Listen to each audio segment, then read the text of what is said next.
Okay, got you. Okay. What was the question again, please? Well, I actually started painting, I would say around 5 years old. And I used to go to like an art school in Philadelphia. And I thought I was an artist then. I was like so excited. And we just do like basic stuff.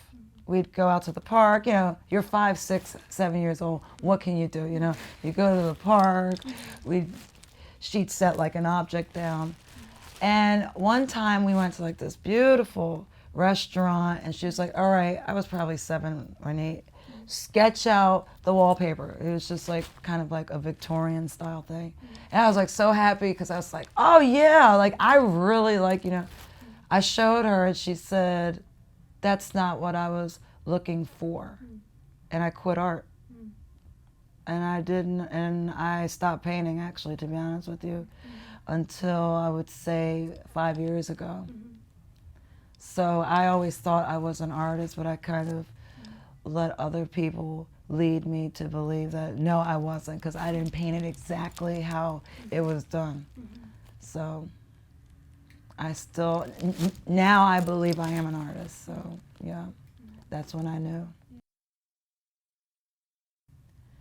Well, I mean, it's crazy, like when I stopped painting, it was a really kind of like an emptiness I could not explain. I mean, I would sing and okay, you play CDs, or I'd go to museums and shows, but I was just always like, why is this so empty? Like, it's just, life is art. Like, you have to live it to really understand art, which explains why, people see me in these kind of different characters, because I'm finally feeling like, okay, it's not just about a canvas. Like, I can be art and help people understand it's okay, to let it blur. It started with me doing some research on crystal meth, okay? And someone at work, because I like to work fast, they're like, man, are you on meth? You like, you're just like real hyper, And I was like, what is, I'm not, so I went and researched crystal meth and all the names, and there's like a whole page of all the nicknames, and one of the nicknames was Billy Whiz in England. And I said, why are they calling, like, who is that? Looked into that. It's a cartoon character that goes extremely fast, which explains why the nickname for meth is that, because, people are very hyper. So how I stumbled on it was like weird, and I was like, you know what? I am hyper, I'm not a meth head. I could not see myself doing crap like that. But I do have this kind of like hyperness about me. My movements, my brain is just Billy Whiz. I do like to do things fast and do things great. So, and I like, kind of cartoonish, kind of like funny things. So that's where that kind of developed. And I wanted to introduce it into my art, but I didn't know how. And I figured, why don't you just be a character role, and see what people think. And I closed my eyes and prayed, and this is what came out, as my Billy Whiz. For this show, it was definitely fashion.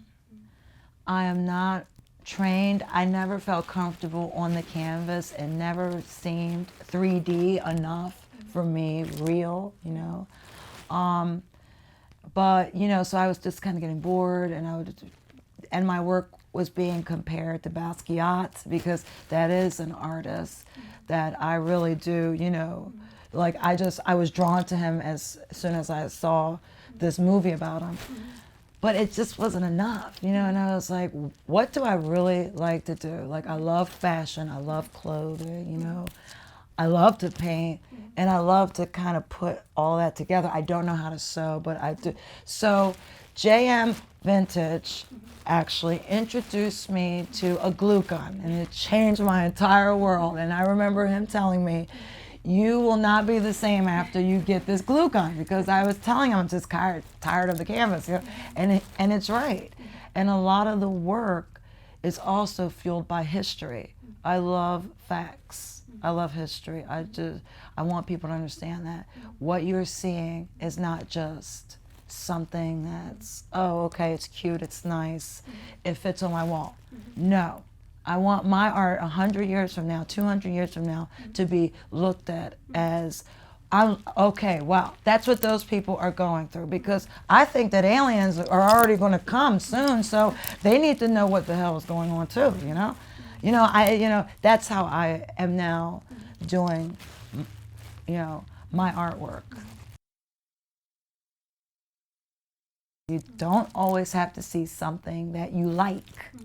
I think we've become a generation of like and dislike, like a Facebook. I like, I don't like, I don't. It isn't that simple to me. Art is not, some black and white kind of issue, You're going to see stuff on the wall that you're going to hate. But that's an emotion. And that's what I want people to understand. I want them to take that away. You don't have to come and tell me, I get this, I understand it. You're not going to get it. If too many people get it, I'm doing something wrong. I'm not challenging the minds of society, And I was just so grateful that it was at the bookstore, because it's a place of learning and opportunity and hope, And it fit perfectly. So I really I hope that people go there and say, whoa, I've never seen this in Harrisburg before. We need to step this up. I mean, I've gotten a lot of feedback, and not just about my art, just art in general.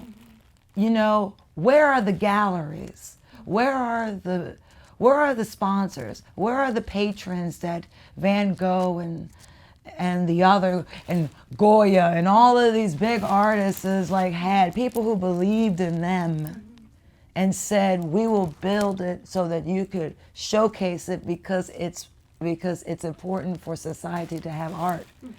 This town has a long way, a long, long way. And artists, we need to band together a lot better. It isn't about a competition all the time, about who gets to show where and why. No. I want to see Harrisburg as an art center, okay? A baby New York City, okay, scene.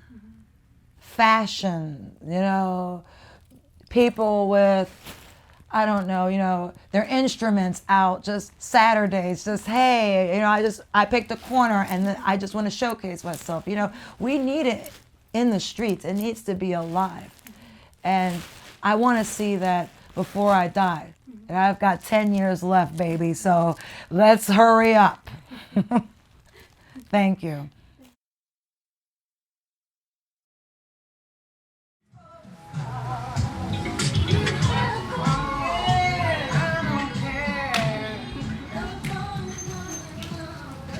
Make me it with Tuesday.